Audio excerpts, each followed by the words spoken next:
What up, YouTube? You already know. Big Lou tapping back in with What It Do with Big Lou and NZR2, baby. And back on the profile tip. Um, but first, I want to say if it's the first time you're coming to the channel, you guys already know the spiel.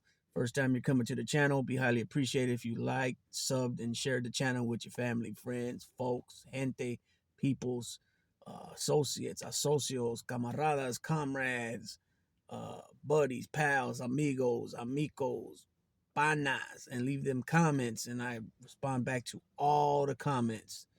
You already know, because I'm much appreciated to everybody that takes the time to watch my little videos and sub to my channel and part of the What It Do with Big Lou committee, cutthroat committee. Feel me?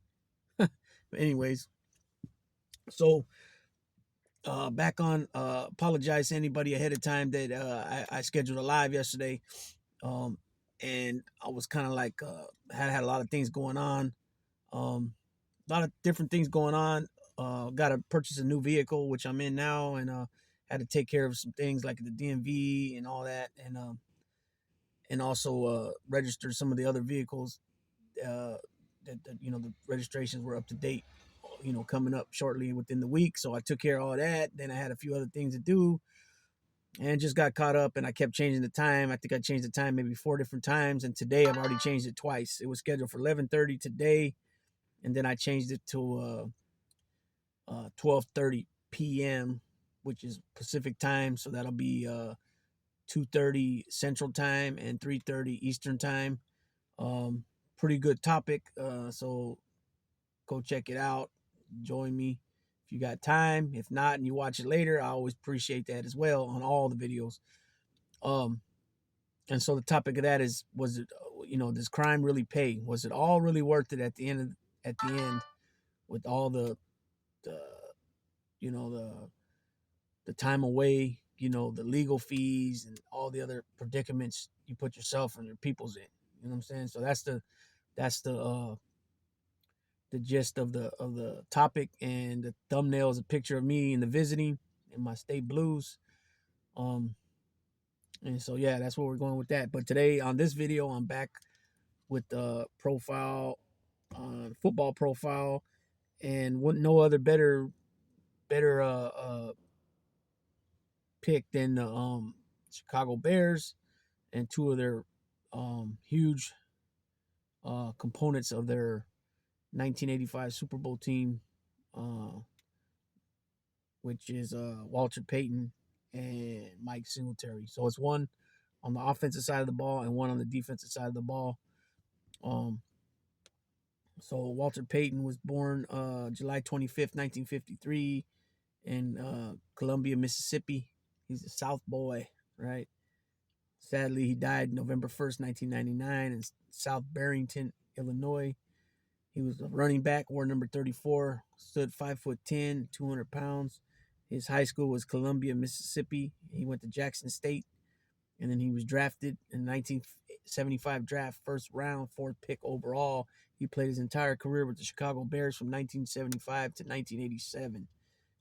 Sweetness was his nickname. He was a hell of a humanitarian. You know what I mean? Even there's an award named after him, the Walter Payton Award, and it goes out to guys. Each team has a player that wins the award for their team, and then at the end of when they do the ESPN awards, they have finalists, and then I think there's 3 or 4 finalists, and then one is picked as the straight up Walter Payton Award winner for the NFL. But what's cool about it is that every team also selects a player, and it basically is them doing good in the community. You know what I'm saying? It could be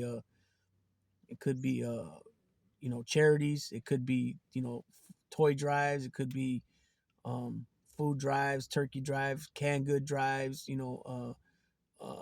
shoes, backpacks. It could be all kinds of things. But a lot of times it's like they put charity events on, maybe dinners, talent shows. A lot of times it's the football camp. They'll put football camps on. They'll go out to the local children's hospitals and and terminal ill people. They'll go and see them, and it's a lot of good things. And I think that it's good that I don't know if the NFL and the NBA, Major League Baseball, if they like this is something that's forced on them to do like per organization, which I think that's a good thing too. But it's also a good thing when you just do things from the heart, and you don't forget where you came from, and you bless people after, yeah, you've been blessed with this talent, and yeah, of course it's yours, but it's always good to give back. You know what I mean? And a lot of these athletes do that, and they go above and beyond big time. Um, so let's see. So here I'll give a little background on Walter Payton. He was he won the Super Bowl in Super Bowl 20, I believe it was. He's the NFL Most Valuable Player of 1977. He's the NFL Offensive Player of the Year 1977 and the NFL Man of the Year 1977. He's the five-time first team All-Pro 1976, 1977, 1980, 84, and 85. Three-time second team All-Pro 78, 79, 86. And he's a nine-time Pro Bowler 1976 through 1980 and 1983 through 1986. He's the NFL rushing leader only in 1977. I was a little surprised on that too. I thought he would have had more years, but he definitely had some solid seasons. That's for sure. He's a four-time NFL rushing attempts leader, 1976, 77, 78, 79. And he was the NFL rushing touchdown leader in 1977 as well. He won the Burt Bell Award in 1985. He's the NFL 1970s All-Decade Team, 1980s All-Decade Team. He's a member of the 75th and 100th anniversary all-time teams. His number 34 is retired by the Chicago Bears, and he's a 100 greatest Bears of all time. NFL records: he holds most consecutive starts by a running back, 170, 178 including playoffs.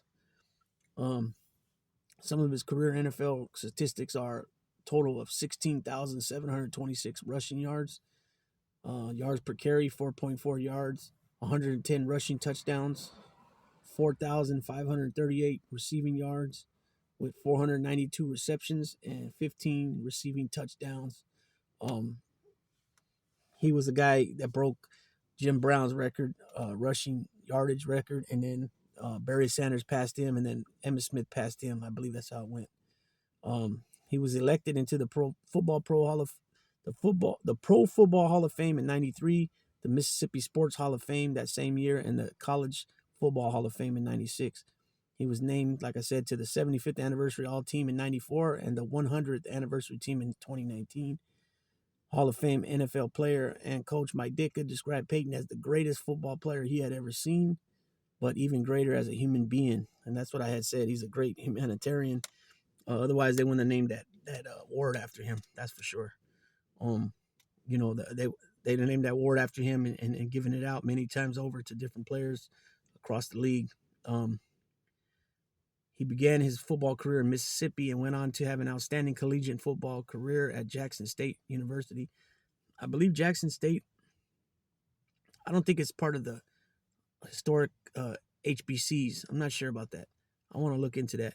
Where he was an All-American. He started his professional career with the Bears in '75, who selected him with the '75 draft 4th overall pick.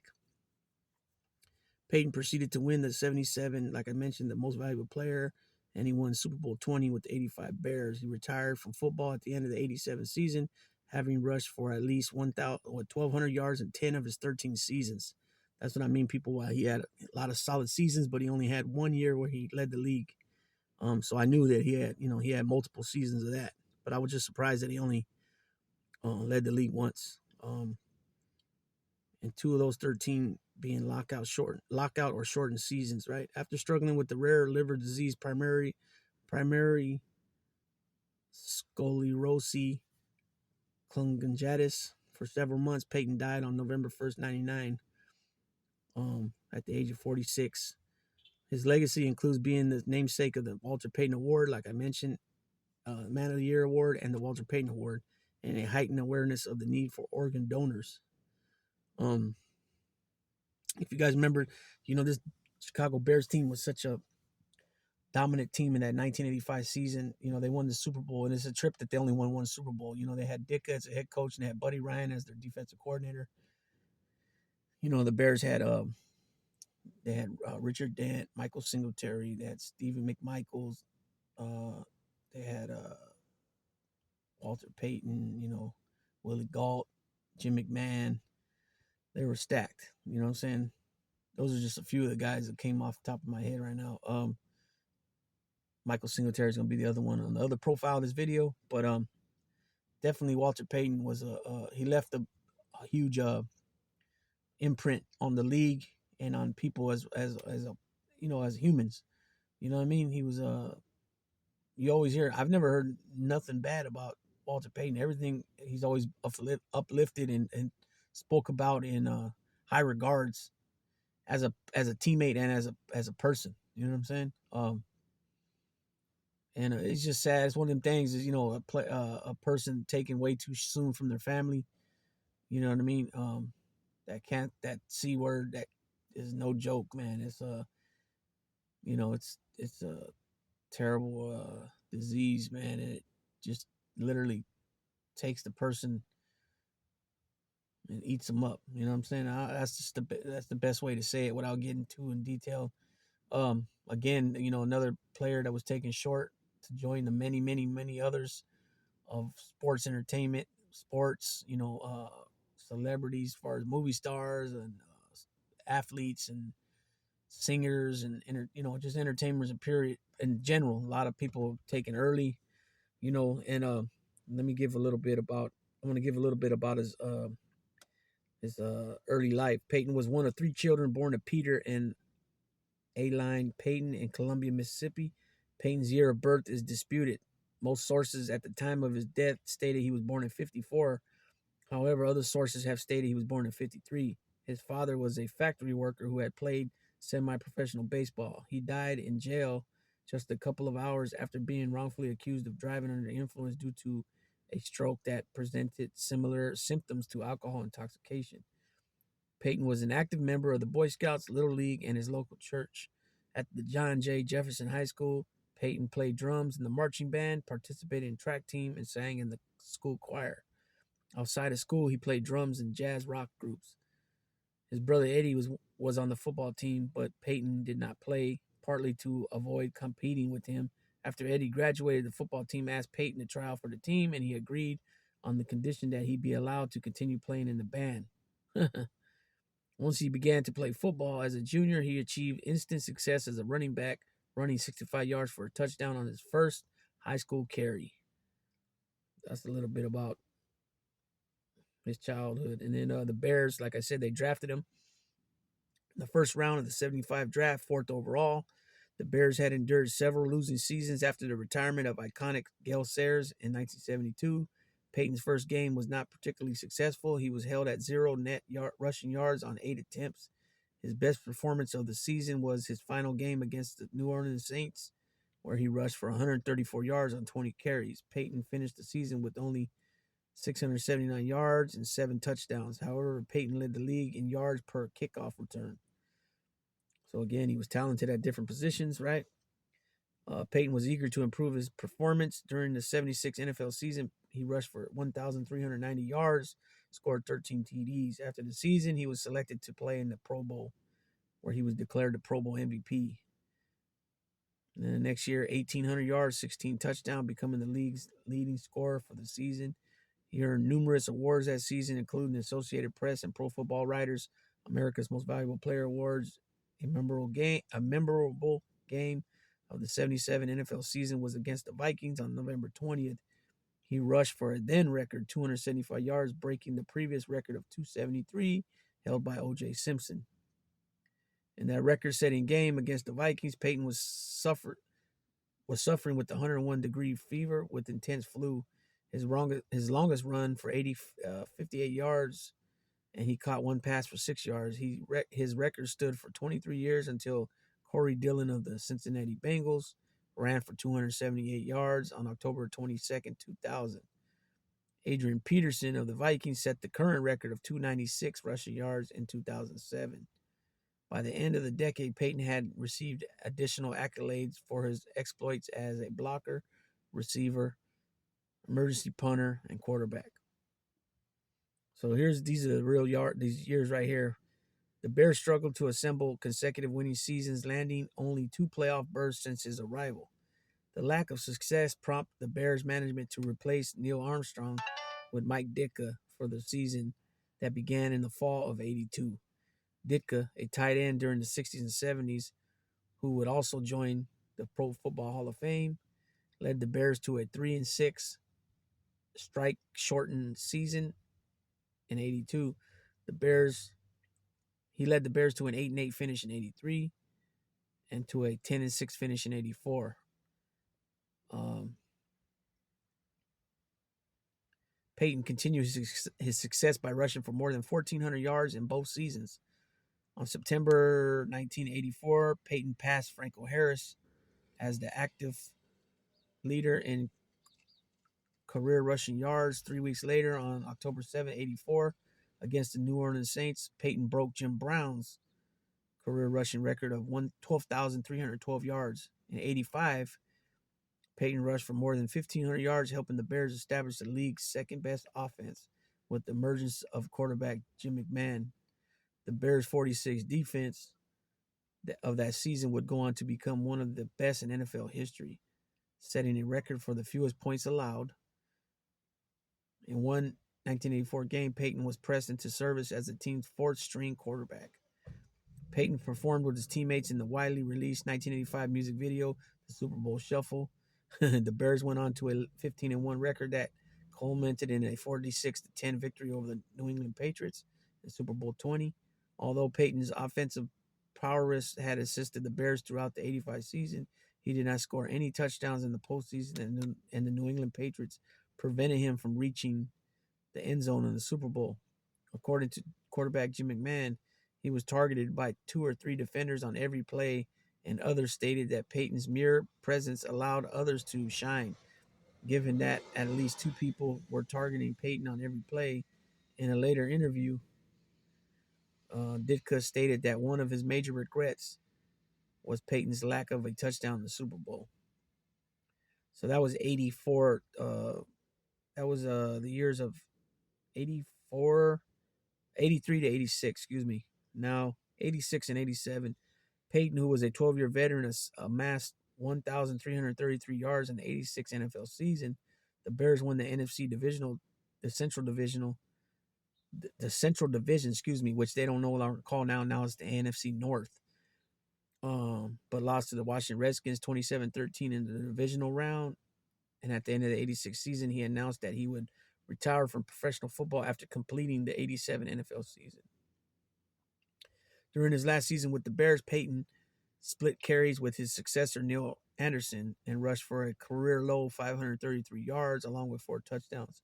Payton's career ended with another loss to the Redskins in the divisional round of the playoffs by the score of 21-17 on January 10, 1988.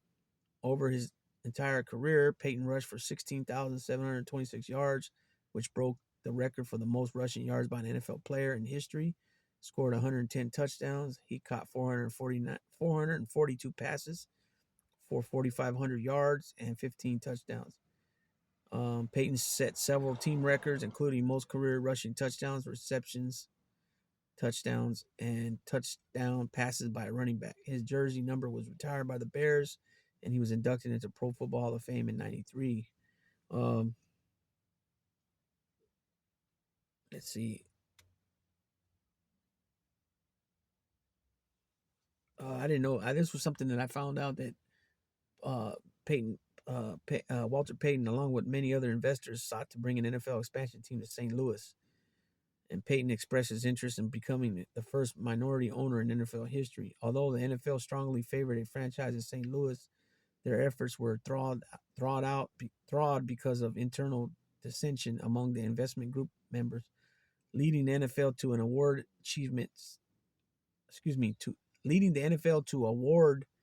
franchises to investment groups in Jacksonville, Florida, Charlotte, North Carolina, and St. Louis eventually received a team when the Rams moved to the city in '95.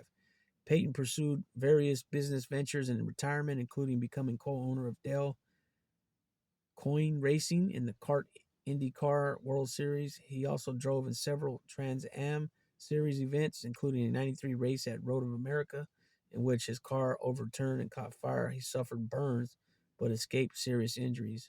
In 95, he and several partners purchased a roundhouse in Illinois that had previously belonged to the Chicago, Burlington, and Quincy Railroad.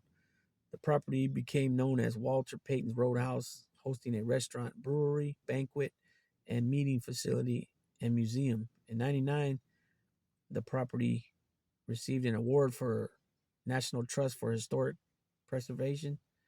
The beers brewed at the Roadhouse received awards in the 2000s. Just a little bit about his legacy. Payton's legacy continues through the charitable Walter and Connie Payton Foundation, his own appeals, and after his death, his foundation for greater awareness of the need for organ donations are widely credited with bringing national attention to the problem. After his appeals, donations in Illinois skyrocketed, and the Regional Organ Bank of Illinois was overwhelmed with calls. In response, the city of Chicago inserted organ donation requests into city vehicle registration mailings in early 2000s, and by August 2000, 13,000 people had signed on to the program. So here in California, it's on your driver's license. It's on your driver's license if you're going to do that. Pro Football Focus founder Neil Hornsby in 2010 named Payton as the greatest player in NFL history. Many modern NFL running backs have cited Payton as a source of inspiration. Emmitt Smith tearfully paid homage to Payton after breaking Payton's rushing record. LaDainian Tomlinson, who set numerous records during the 2006 NFL season, named Payton as one of his foremost mentors and inspirations. Let's see, Walter's son, Jared Payton, was a running back for the Tennessee Titans, NFL's Europe's Amsterdam Admirals, CFL's Montreal, and Chicago's Slaughter, IFL's Chicago Slaughter. The city of Chicago has honored Payton's memory in several ways. In 1999, the city created a special city sticker that featured Payton. The profits from the sales of these stickers, along with special license plate created by the state of Illinois, are given to support organ donors programs across Illinois. Also, the city named a magnet high school, Walter Payton College Prep, in his honor. And in September of 2007, the University of Illinois at Chicago Medical Center opened the Walter Payton Liver Center at a generous donation from Payton's family, who were pleased with the care he received there. So Walter Payton, like I said, Walter Payton is very high. He's a hell of a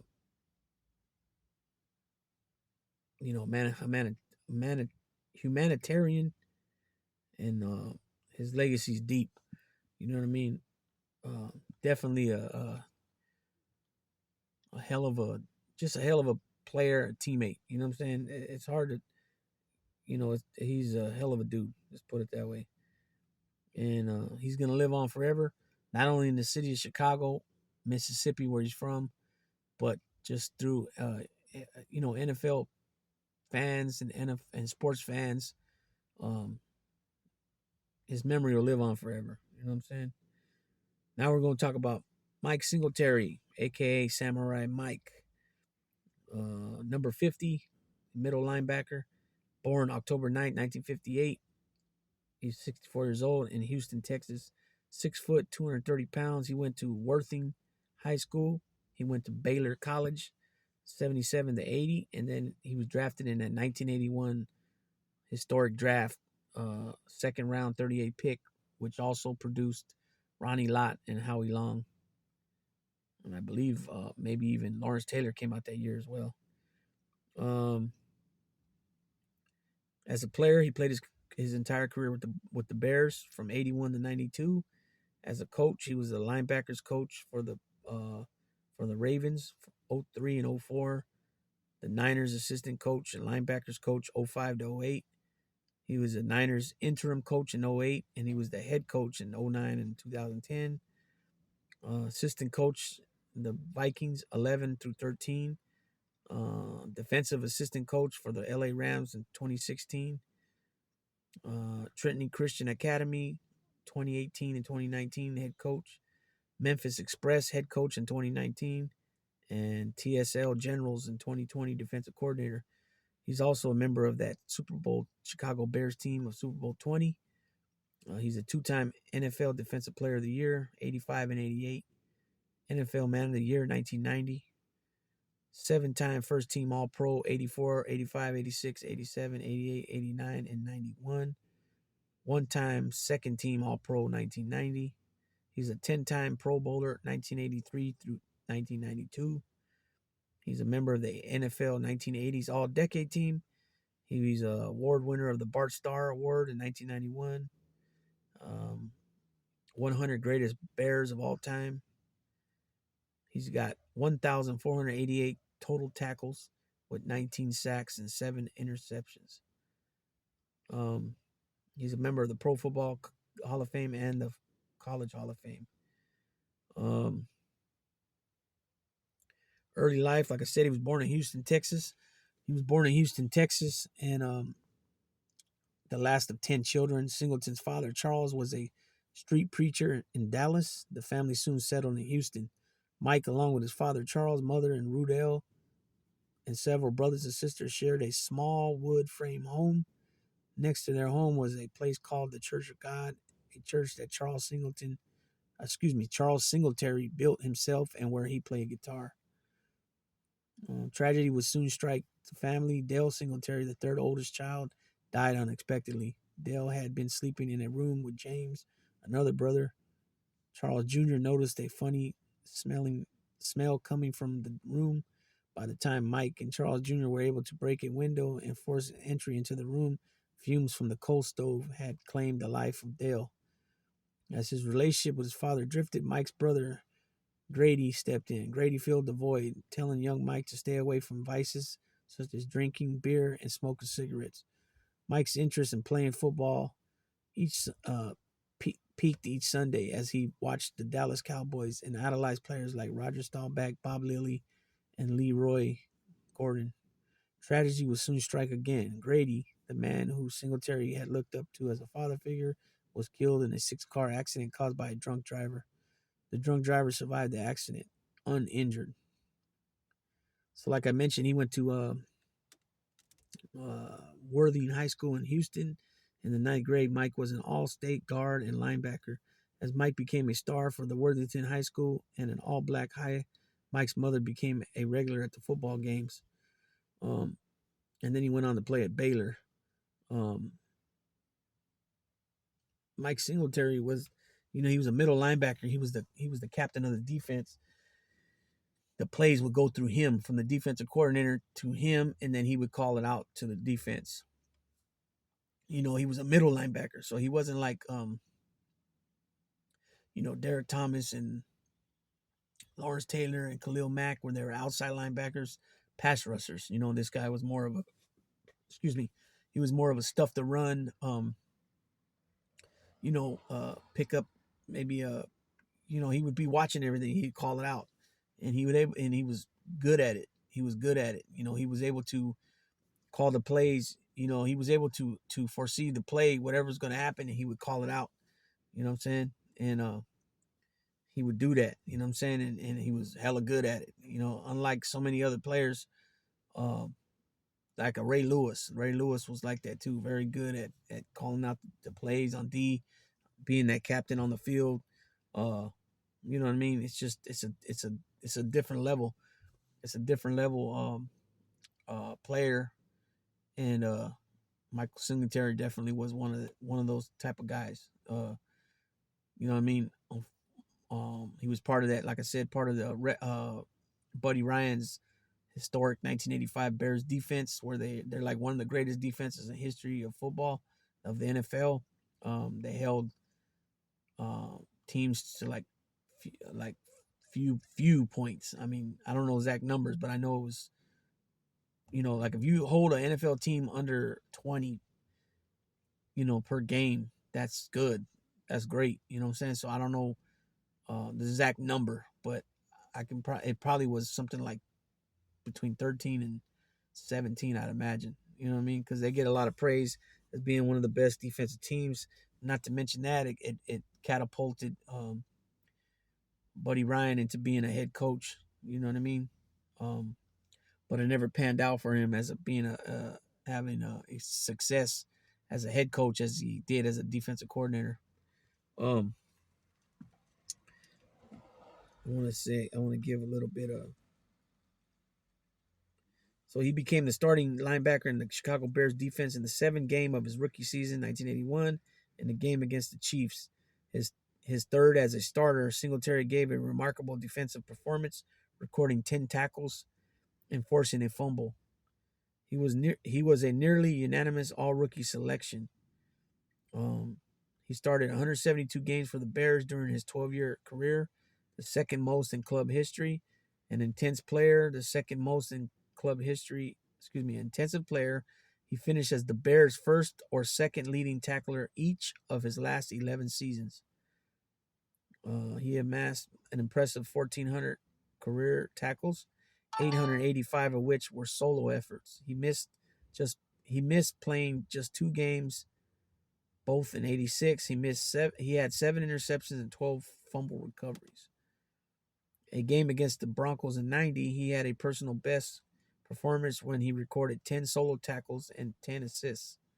Selected to play in a team record 10 Pro Bowls. Singletary was All Pro 8 times and All NFC every year from '83 to '91.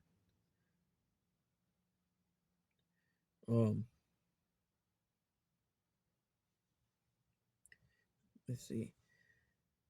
Singletary is also an ordained minister and is a devout evangelical Christian. Singletary said in an interview with the 700 Club, "To me, Christ means everything. I know that he's got my back no matter what I do.